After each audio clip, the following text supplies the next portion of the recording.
You're listening to Lifebox to Gigaraos podcast. We hope that this message will inspire you. Good evening! Yun, ako super excited ako for tonight. Ang dami nyo parang nakakaba ata. Anyway, grabe, natutuwa ba kayo dun sa mga pinapanood natin mga video? Every week, inaabangan ko talaga yung mga, ng mga minions na yan. So, nakakatuwa lang. And, sabi nga ni PG kanina, we're on our 4th week already of our Despicable Me series. Sino sa inyo yung mga nakasama namin in the past 3 weeks? O yan, so medyo madami-dami kayo. So, yung goal ng series natin, as you all know, is actually for us to realize that no matter how sinful, despicable, despised, filthy, may katabi ka ba mukhang filthy? Wala naman. Amoy pawis lang. So, kahit ganun daw, sobrang mahal tayo ni God. Nothing we do could ever make God love us less. So, God chose to love us, period. So, the past weeks, we have seen how people from different walks of life encountered Jesus, tapos, nagbago sila. Nung first week, pinag-aralan natin yung the thief, diba? Yung story ng 2 criminals who were hanged on the cross, kasama ni Jesus. Tapos, only one of them recognized yung salvation na ino-offer ni Jesus. So, what happened was, because of that, nung namatay siya, he got to be with Jesus in heaven. Parang ganon. Number 2, nung second week, si Kuya Ace, diba, he discussed about Zacchaeus, yung kasing cute namin, diba, yung malit lang siya, umakyat siya ng puno, pero wala na kasing, walang sycamore tree dito, no, Ace? Sayang. Pero, yan, so si Zacchaeus naman, he is known as the cheat because he was a tax collector. Sobrang mangikil. And, para siya yung modern day male version ni Janet Napoles. Oh, nakarelate na kayo. Ganon siya kamagulang. And then on the third week, we talked about the filthy, which was the prostitute.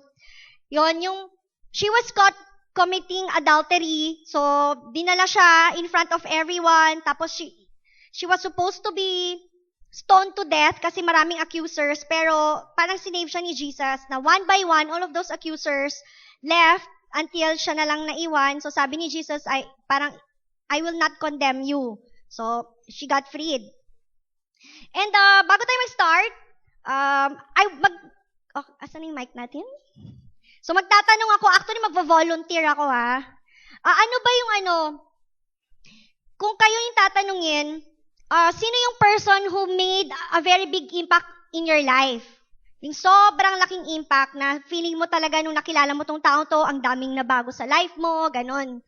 Wala tayong mic, okay lang. Yung malapit. Joke lang. Tapos si Ate Erna pala, no? Dito tayo. Bakit di kayo nakatingin? Anong doon? Aircon? Dahil una kita nakita, ikaw na lang. What's your name? I'm Cristel po. Ha? Cristel po. Cristel, you're from what school? Cagayan State University. Grabe, parang hindi mo palang matok ng school mo, Cristel. Okay. Bagong transfer, you mean? Okay. So, sino yung person who made a very big impact in your life? And why? Boy or girl po. Ikaw bahala. Yeah, any. Just my victory.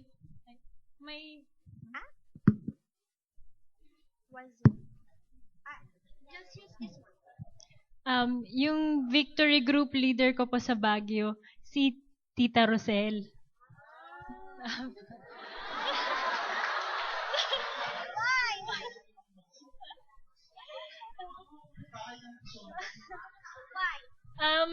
It's just because when times of problems, when times of troubles, and in times of happiness, she's always there for me.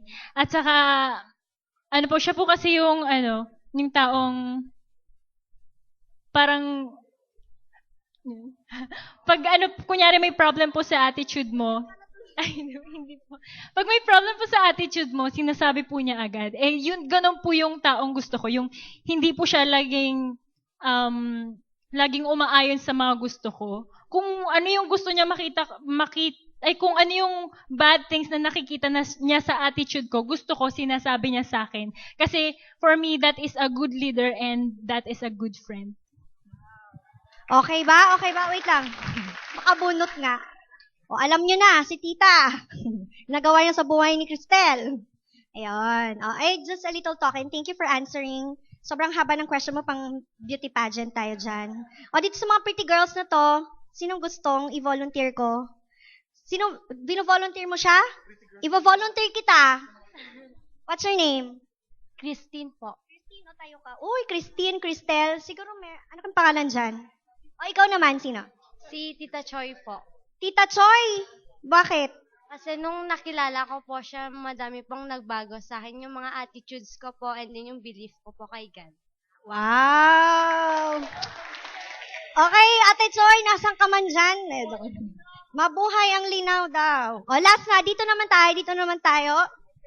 Okay. Ace, ikaw na mag-volunteer.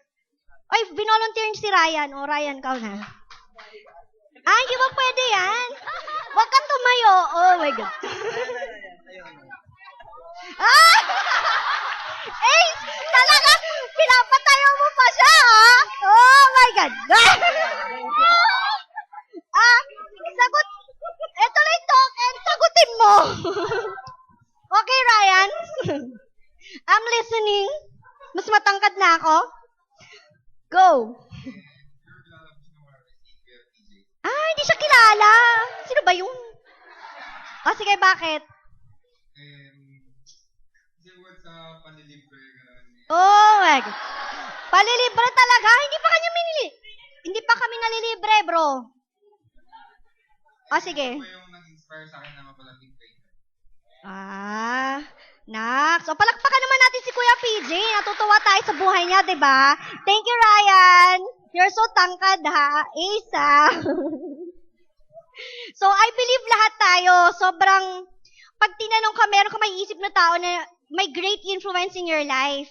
And, meron ako mga examples sa mga people na, like, si Katy Perry, naalala niyo si Katy Perry? Diba, we talked about her song, Teenage Dream? Nakalimutan na eh. Sa playlist na series natin last time, si Katy Perry, sobrang galing siya sa isang Christian family, conservative, ganyan. Tapos, yung friend niya, she made her listen to a song of Alanis Morissette. Dahil sa napakinggan niya yung song, kilala niyo ba si Alanis Morissette? No? Sa time ni Ator na yan, magala. Search nyo lang sa Google. So, dahil kay Alanis Morissette, she was encouraged to be a songwriter and a singer. Yon. And then another thing, like, siguro si John Lloyd saka si Sarah, napanood niyo ba yung You Changed My Life? Ganon? Yung song na yun? Ay, di na, no. Ayoko nga, nahiya ako. Diba, yung dating playboy na sobrang mayabang, parang nabago siya ni Sarah. Tama ba yun? Napanood niyo ba yun? Nagkabalikan sila? Hindi. Panoorin niyo na lang. Diba? Or, like this one, yung si Daniel Padilla and Kathleen Bernardo. Yon, got to believe. Oy, sobra. Gusto-gusto yun talaga sila. Actually, may nakilala kong Pauline yan. Ayaw daw niya kay Daniel Padilla eh. Pero hindi ko na papakalanan ba, abangan nyo sa labas. So, alam na natin yan, malamang, mayaman si Daniel, ganon. Tapos, na-meet niya tong si Catherine. So, ang ending, sabi ni PJ, mamamatay daw silang dalawa. I'm not sure pero feeling ko ganon. Magkakatuluyan sila, magiging mabait si Daniel. So, mababago ni Catherine yung buhay ni Daniel. And then, syempre, favorite natin, di ba? Si Dr. Gru and his minions. Di ba? Nung na-meet nila yung 3 little kids. Ang cute-cute, di ba? Dahil na-meet nila yung tong tatlong to, sobrang bumait na si Dr. Gru tsaka yung mga minions nila. Okay? So tonight, we are going to talk about someone who encountered Jesus and was never the same again. His story is a very unique one. Kasi the past 3 weeks, we've talked about people who really deserve to be condemned and despised. So, itong 4th character natin, hindi naman siya magnanakaw, hindi siya nag-commit ng adultery, he didn't cheat anyone. Actually, he was known to be a nice guy. So, kung hindi kayo nakarelate sa past 3 weeks, maybe ngayong week na to makakarelate na kayo. Mr. Nice Guy, Little Miss Perfect. So, we're gonna talk about that. So, What happens when a good guy or a religious guy meets Jesus? Is it possible for someone like that to be going through the motions of Christianity but still have no relationship with Jesus? So, punta na tayo sa scripture natin in John chapter 3 verse 1. Now there was a Pharisee, a man named Nicodemus, who was a member of the Jewish ruling council. He came to Jesus at night and said, Rabbi, we know that you are a teacher who has come from God, for no one could perform the signs you are doing if God were not with him. Jesus replied, Very truly I tell you, no one can see the kingdom of God unless they are born again. So pray muna tayo. Lord, we thank you, God, for tonight. I pray that you would anoint me, even as I would speak your word. Bless all of the students. Thank you, God, because as they would leave this room, their lives will be transformed, God. Whatever they will learn, they will be able to apply it. We thank you in Jesus' name. Amen. Sobrang hinihingal ako dahil siguro kay Ryan, tangkad di. Anyway, si Nicodemus, he was a Pharisee. Now, a Pharisee is a member of an ancient Jewish sect that emphasized strict interpretation and observance of the Mosaic law. So, nosebleed. In short, memorize niya yung scriptures. The first 5 books of the Bible, which is Genesis to Deuteronomy, itong mga Pharisees, memorize sila before they turned 10 years old. Imagine niyo na, as in lahat ng mga nakalagay doon, they can recite it verbatim. Meron ba sa inyo ganon? Wala. Kasi isang verse nga lang, hirap na hirap pa tayo mag-memorize, di ba? So ganon sila kagaling. Kumbaga, Nicodemus and the other Pharisees, halimaw sila sa galing. Meron ba yung classmate na super galing, yung halimaw talaga sa klase? Kakalagay pa lang ng teacher mo nung problem sinolve na niya agad. Gaganon ka pa lang ng ballpen, na-solve na niya. Diba? Papasok pa lang yung teacher nyo, sabi niya, class, I want to discuss. Ma'am, I will discuss. Sabi niya, uncertainty principle. Heisenberg realized that it was simultaneously impossible to know with a certain degree of precision 2 properties of a particle. In other words, one can know the position of an electron with a high degree of certainty but not its momentum and vice versa. Parang ganon. Grabe, palakpakan nyo. Hirap na hirap ako mag-memorize nun, Tongue twister. Pero nagets nyo? Ganon yun talaga. Kaya, galing ko, diba? Ganon, yung parang ako halimaw sa galing. So, ganon siya. They would discuss the scripture all day long. Kumbaga, pagdating sa Bible, PhD siya. May PhD siya. They would memorize the scriptures. They would find a way to perfect the law. Sobrang highly influential in society. Ganon si Nicodemus. These Pharisees believe that they can do all of these things to earn God's approval. What about us today? Are you a modern day Nicodemus? Ikaw ba yung Mr. Nice Guy or Little Miss Perfect? Sa sobrang bait, pwede nang kunin ni Lord? Sabi mo sa katabi mo, pwede ka nang kunin ni Lord. Uy, grabe sila talaga. So, ikaw yung parang president's list, summa cum laude, magna cum laude, lahat na ng laude nasa'yo na. Sobrang wealthy, sobrang influential, sobrang famous, student council president, lahat ng organizations, president ka pa. Ganon. O, diba? Gusto niyo mo maging katulad ni Nicodemus? Or pwede namang hindi ka ganon, but you know the Bible from cover to cover. Sobrang memorize mo. Lahat na ng versions pwede mong i-quote. King James Version, New International Version, lahat na MOV. Alam niyo yung MOV? My own version. Grabe, galing nyo talaga. Ganon. In fact, lahat na ng ministry sa church, sinalihan mo na. From music, to tech, to ushering. Alam mo yun, nandun ka na, maya-maya nandito ka, tapos maya-maya naglilinis ka ng CR. So, lahat na sinalihan mo. Ganun ka ka-active. Or kung minsan, every single day nasa church ka, nagdadasal. Pero hindi ko alam kung anong pinagdadasal nyo, basta nandun ka lagi. Unless, kailangan mo ng tulugan. Sa may pew. So, diba? He's the man. Nicodemus is the man. It seems that he doesn't need anyone or anything anymore, diba? Sobrang yaman. Siguro pagpasok ng school with yaya and driver, alam mo yun, pag kailangan mangopya sa blackboard, yaya copy, ganon siya kayaman. But, could it be that after everything that he had, he still felt empty and void? Now, sabi sa scripture, Nicodemus went to Jesus at night. So, some people say that nag-meet si Jesus sa kasi Nicodem, pwede bang Nico na lang? Hirap eh. Si Jesus sa kasi Nico, nag-meet sila at night kasi could be that they are both busy people. So, busy going to and fro, so gabi lang sila nag-meet. But some people say that Nicodemus came to Jesus at night because he was afraid to be seen talking with Jesus. Kasi si Jesus, when he started his ministry at the age of 30, sobrang countercultural yung ginagawa niya dun sa alam ng mga Pharisees and Sadducees. He would eat with the tax collectors and sinners. He would heal on a Sabbath. He would perform miracles. Tapos, yung mga demon-possessed, he would drive out all the demons from them. So, ganon. Takot siya na may makakita sa kanila. But, itong si Nicodemus, he know that there was something different about Jesus.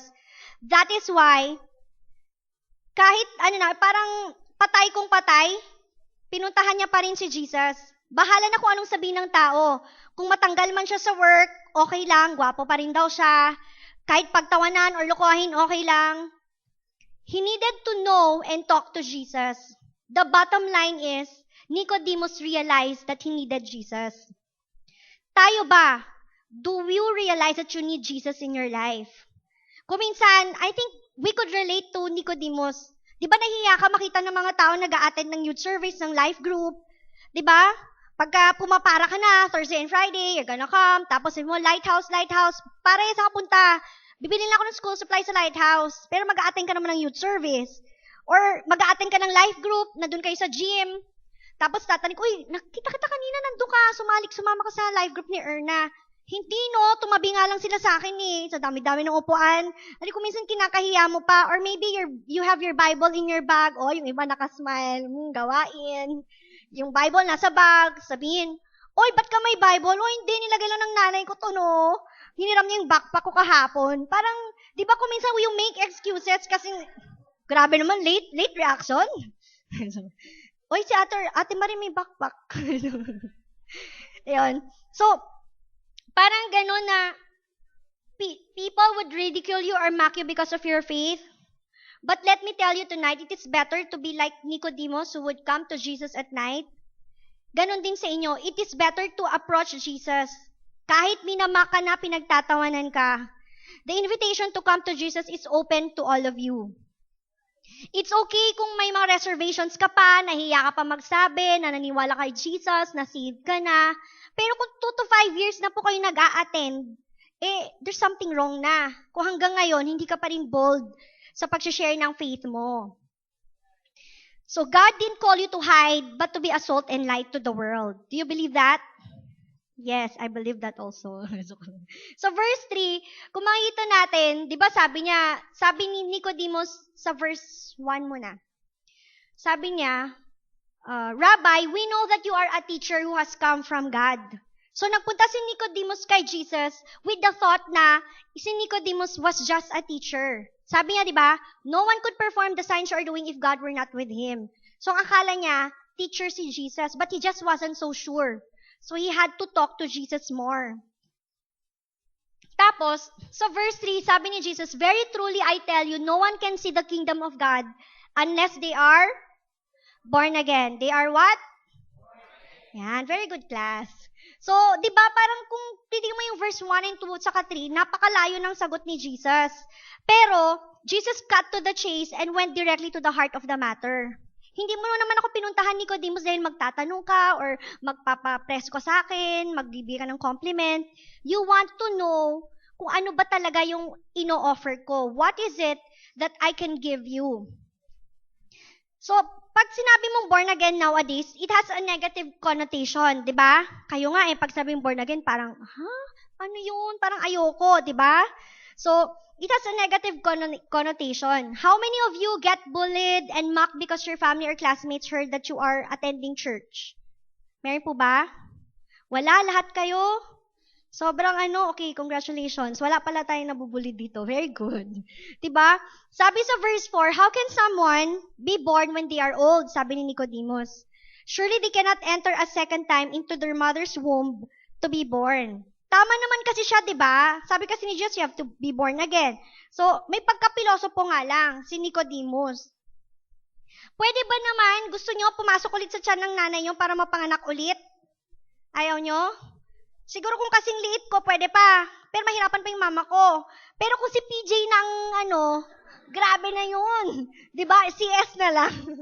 Kasi CS na lang yung mama mo. So parang ganun na Nicodemus was approaching this as another thing that he will do as another ceremony or a ritual. Parang he was approaching this with his intelligence. Pero sabi nga, diba, ang relationship natin kay Jesus, it's approached by faith, hindi sa head knowledge natin. We come to Jesus without our titles, your accomplishments, even your awards. Yun. You come to Jesus in humility. In verse 5, sabi ni Jesus, very truly I tell you, no one can enter the kingdom of God unless they are born of water and the Spirit. Flesh gives birth to flesh, but the Spirit gives birth to spirit.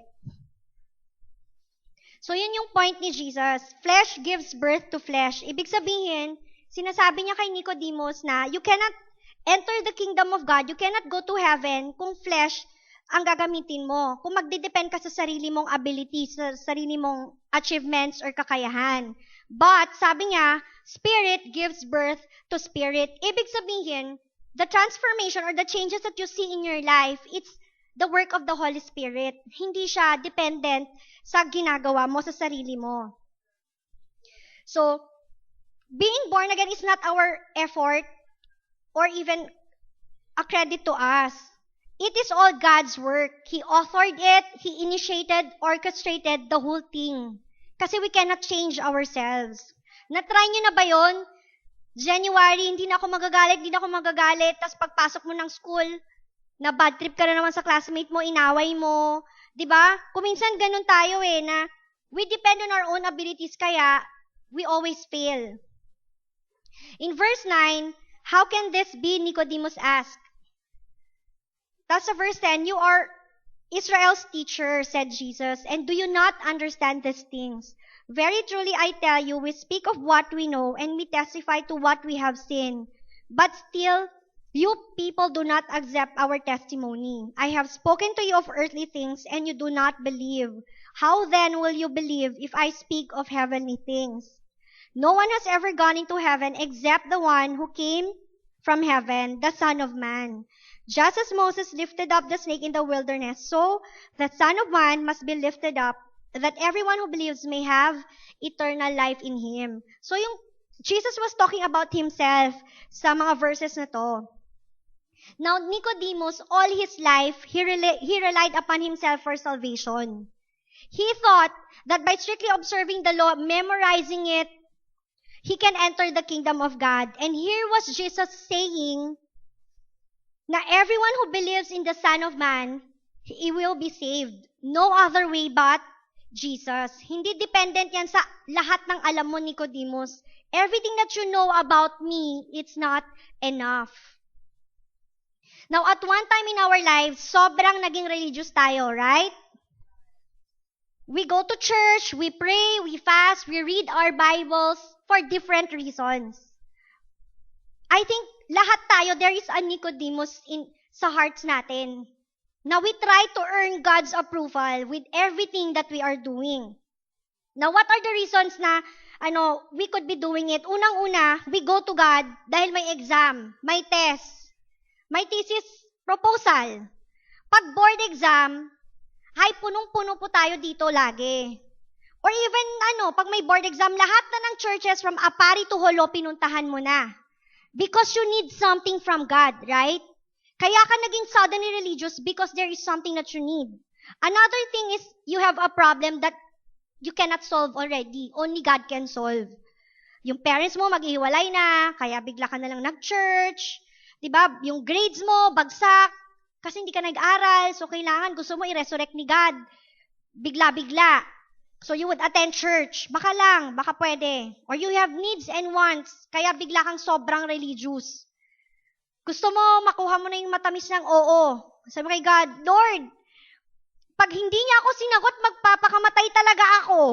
'Di ba? Tapos tinakot mo pa si God. Di magpakamatay ka. Parang yun sabi ni God. Joke lang. Ha? See you. See you later, anak. So, 'di ba kung minsan may mga hiningi kay God? Or maybe you're becoming religious because of a reputation. You want people to know that you are a churchgoer, you are religious. 'Di ba? Kung minsan ganun tayo lahat na ng ministry sa church sinalihan mo. Because you want people to say na you're a good person. Etong taong to sobrang holy, sobrang devoted kay God.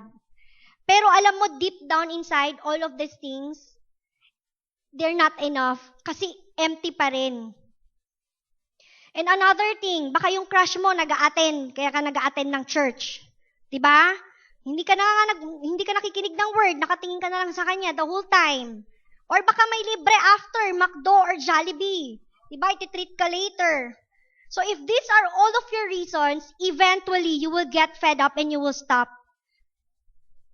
These are all just external factors. You will end up feeling frustrated and empty. Have you ever felt this? You kept going through the motions of Christianity, yet there is no power. There is no change in you. You still keep sinning, nagmumura ka pa rin, nag-cheat ka pa rin, naglalay ka pa rin. Sinasagot mo pa rin yung parents mo, kahit nag-a-attend ka na ng life group mo, nag-a-attend ka ng youth service.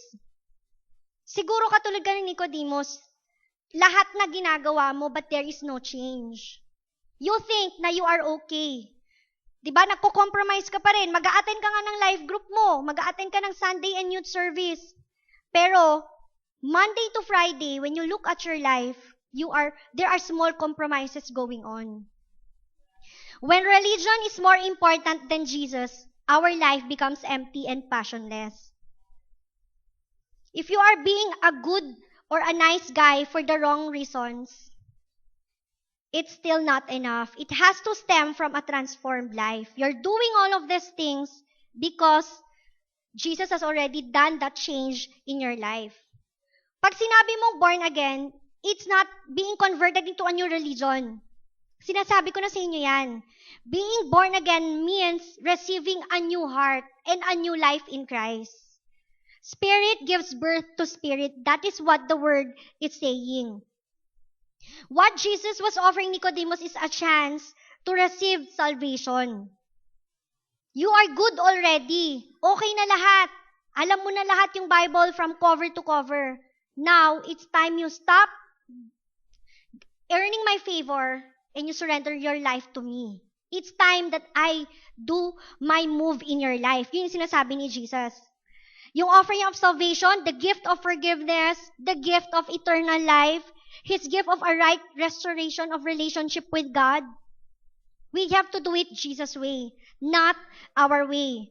All we can do is surrender ourselves under God's mercy. To change us, purify us, to cleanse us. Alam niyo ba na because of your sins, everything that we have done, we deserve to die. We are dead. We all deserve to go to hell and suffer endless torment and pain. And this is what Pastor Jenson said. There are no bad people needing to be better. O lahat tayo yan, bad people needing to be better. But there are only dead people needing new life.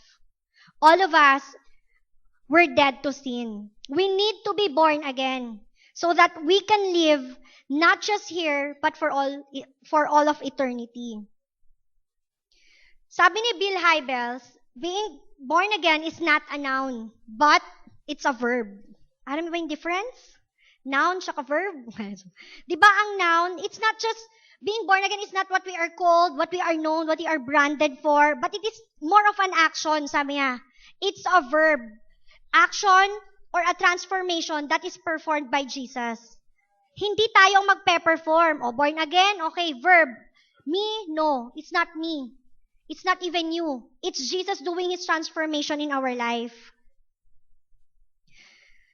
In John 3:16, eto pa rin yung conversation ni Jesus with Nicodemus. Sabi niya, For God so loved the world that He gave His one and only Son, that whoever believes in Him shall not perish but have eternal life. Yun yung sinasabi ni Jesus sa kanya. Dahil sa love ni God for you, He gave up His one and only Son, that whoever will believe will have eternal life. Wala siyang sinabi na, dahil alam mo yung Bible from cover to cover, you will have eternal life. No. Ang sagot lang na binigay ni Jesus, it's through the Son, which is siya ngayon. In verse 17, God did not send His Son into the world to condemn the world, but to save the world through Him. Whoever believes in Him is not condemned, but whoever does not believe stands condemned already, because they have not believed in the name of God's one and only Son. So Jesus came here not to condemn you, not to tell you na andito lahat ng listahan ng kasalanan mo. Ace, eto lahat. No. Jesus did not come here to condemn you, but He came here to save you, to offer you a chance to live a life with Him. What was Jesus' answer to the questions that were going through the mind of Nicodemus? His solution was love pa rin, love. The solution is found in Jesus Himself.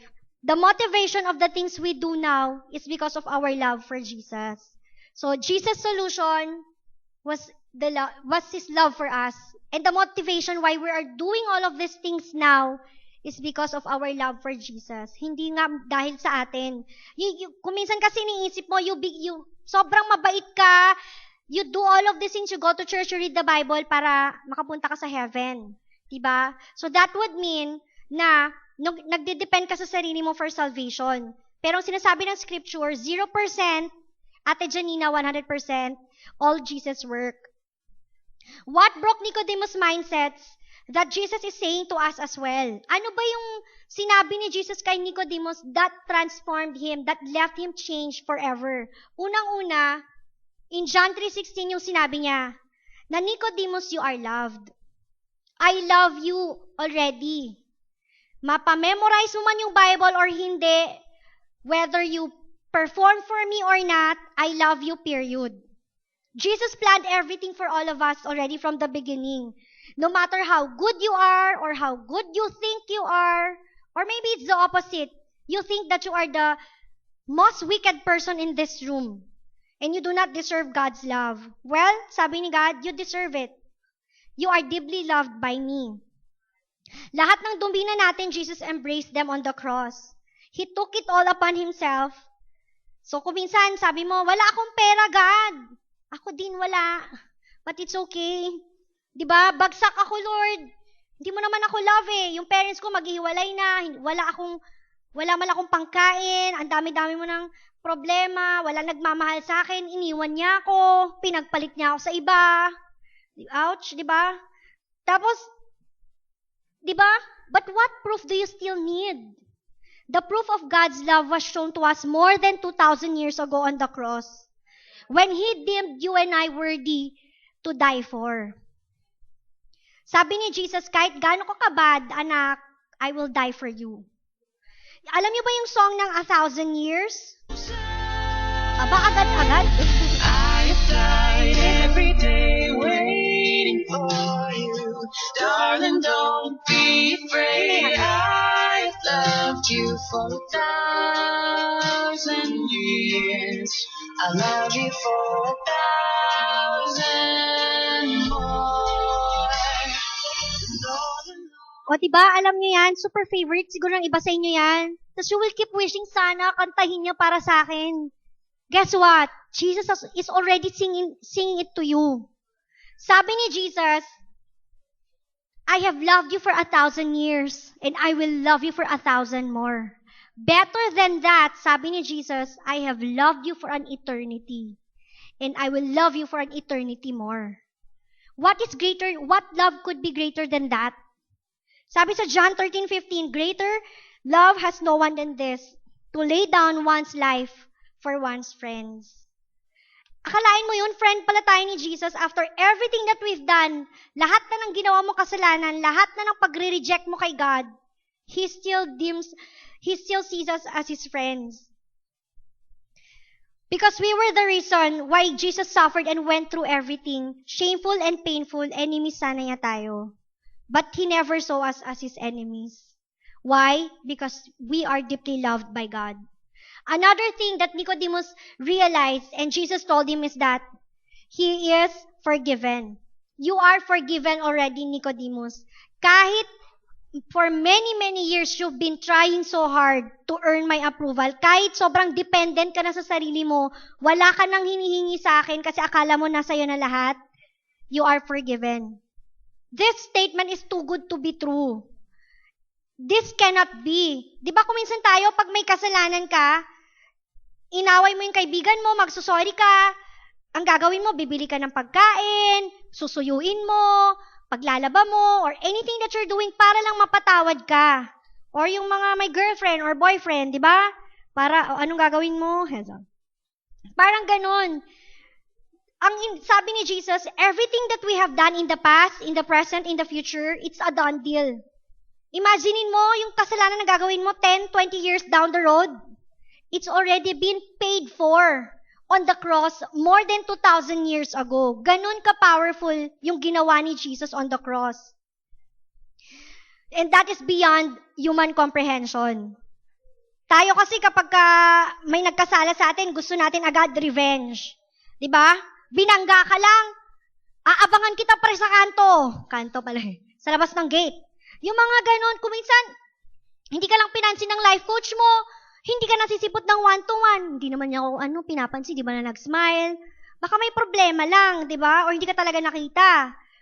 Or, di ba, parang yung mga ganun lang na little things. When someone hurts us even, di ba ang gusto natin, retaliation, revenge agad? I-imaginein mo na kung paano mo siya papatayin. Ay, parang literal. Kung paano mo siya papahiyain pag pumasok kayo sa school, kung ano yung mga kwentong pwede mong sabihin para masiraan siya. Pero si Jesus, sabi niya, I won't do anything. I will just forgive you. Even before we ask, Jesus has already forgiven us. So, 1 John 1:9, it says, if we confess our sins, He is faithful and just and will forgive us our sins and purify us from all unrighteousness. When you ask Jesus for forgiveness, He will purify you daw. He will make us as white as snow. Yung heart mo as white as snow. So yung mga maiitim, may pag-asa. Puputi yung puso mo. Okay? Hindi na yung kulay. Diba? O wala akong sinabing name, ha? So that is Jesus' promise. I will make you as white as snow. I will cleanse your slate once again. It is already finished on the cross. Anak, you are forgiven. Kung minsan kasi tayo yung past mo, lagi mong binabalikan pa, nag-sorry ka na kay God, ganun, pero gusto mo pa rin kunin ulit. Pag binigay mo na kay God, you ask for forgiveness, don't take it back anymore. You are loved, you are forgiven, and number 3, you are saved. That is what Jesus told Nicodemus.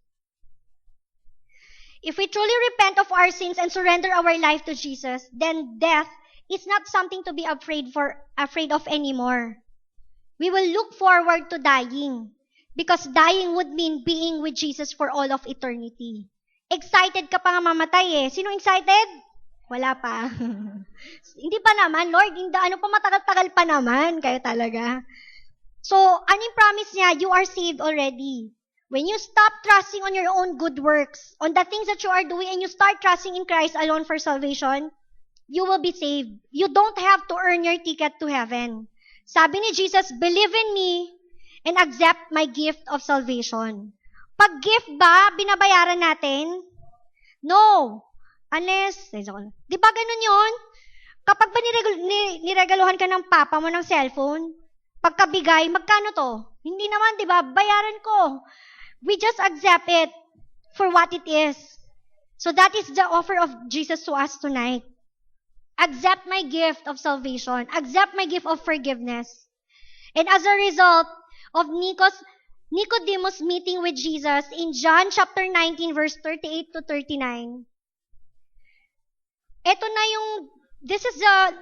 actually parang twice lang siya na na-mention sa Bible eh. So ito na yon. Later, Joseph of Arimathea asked Pilate for the body of Jesus. Now Joseph was a disciple of Jesus, but secretly because he feared the Jewish leaders, with Pilate's permission, he came and took the body away. He was accompanied by who? Nicodemus, the man who earlier had visited Jesus at night. Nicodemus brought a mixture of myrrh and aloes, about 75 pounds.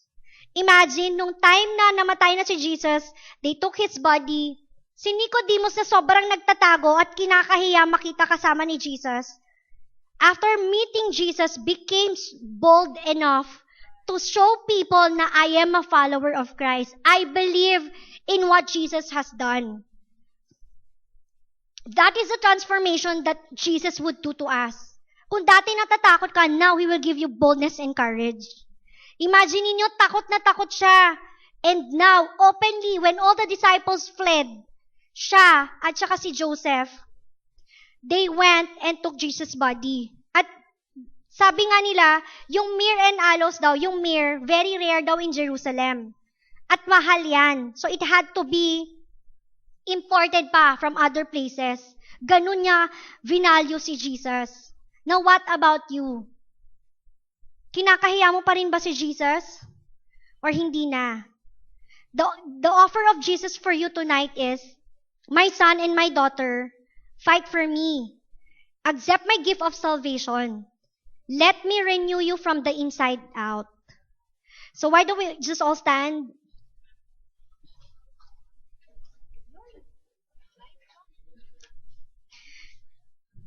You know, while you were listening to the preaching kanina, maybe you've realized na para ka rin palang si Nicodemus. Tinanggap mo na si Jesus sa life mo.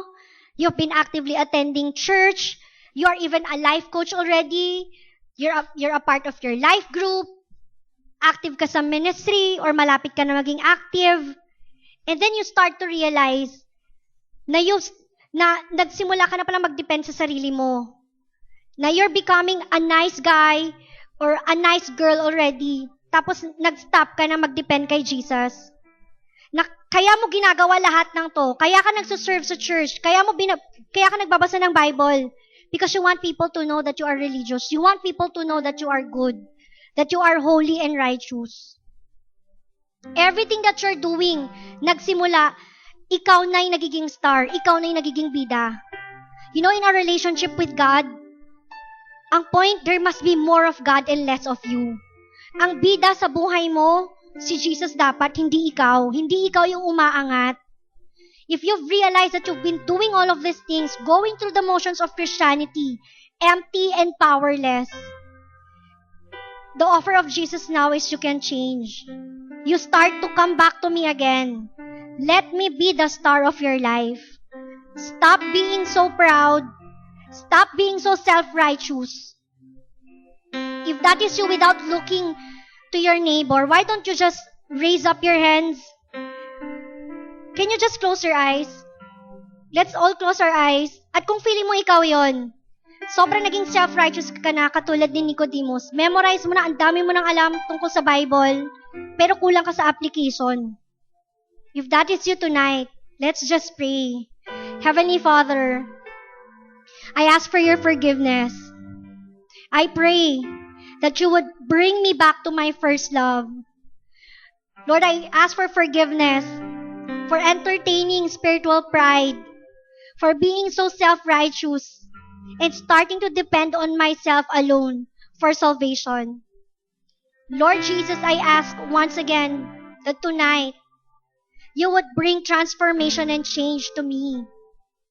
Reveal to me, God, that apart from you, I cannot do anything. Thank you, Lord God, for enabling me to move by your grace and by your power. Lord, we thank you. Lord, I bless these people. Lord, even as they would go home, God, let there be grace. Lord, even an abundant, Lord God, love that you would pour out, Lord God, to them. Lord, we thank you, God, for what you're doing in our lives. In Jesus' name. And there's another group of people that I would like to pray. Yung offer ni Jesus of salvation, it's given to all of us. Being born again is not something that you're gonna be afraid of. It's something that you need to embrace. Being born again means transformation and renewal. Encountering Jesus once again, encountering the Savior and Lord of your life. If that is you tonight, I don't want you to miss out on this chance. Nicodemus did not miss out on the chance that Jesus has given him. Stop running. Alam mo yan, you know in yourself, you've been attending, there is this great desire to know Jesus. Kaso lang, sobrang pressured ka sa family mo, sobrang pressured ka sa mga classmates mo, sobrang natatakot ka na baka pag in-offer mo na yung life mo kay Jesus, magiging boring ka na, magiging OP ka na sa barkada. Well, guess what? Sabi ni Jesus, you are loved, you are accepted, you are forgiven. Give your life to me tonight. Surrender your life to me. If that is you, without anybody looking around, can you just raise your hand? This is Jesus' invitation to you tonight. Do not pass it out. You accept it. Stop running. You will not regret this. I've accepted Jesus. I've been serving Jesus for more than 15 years. And I can tell you, it's gonna be a great journey. Why don't you just follow this prayer after me? Lord Jesus, I surrender my life to you tonight. Starting today, I ask that you would be Lord and Savior of my life. I'm giving you free reign over my life. Forgive me for all those times that I have run away, that I have rejected you. Lord, tonight, I want to start anew with you. I want to experience that born again experience that you are offering me. Transform me, renew me, cleanse me, purify me, that I may be found worthy before your sight. Lord, I thank you in Jesus' name. Amen. Lord, I bless these men and women, God, tonight who offered their lives to you. Thank you, God, because as young as they are, Lord, you will reveal yourself to them. Lord, starting today, I pray, God, that they would approach their life coaches and people that they know who will help them in their walk with you. I pray, give them abundant grace to stand up for you and tell everyone that they are followers of yours. Lord, I bless them today, Lord. Thank you so much in Jesus' name. Amen.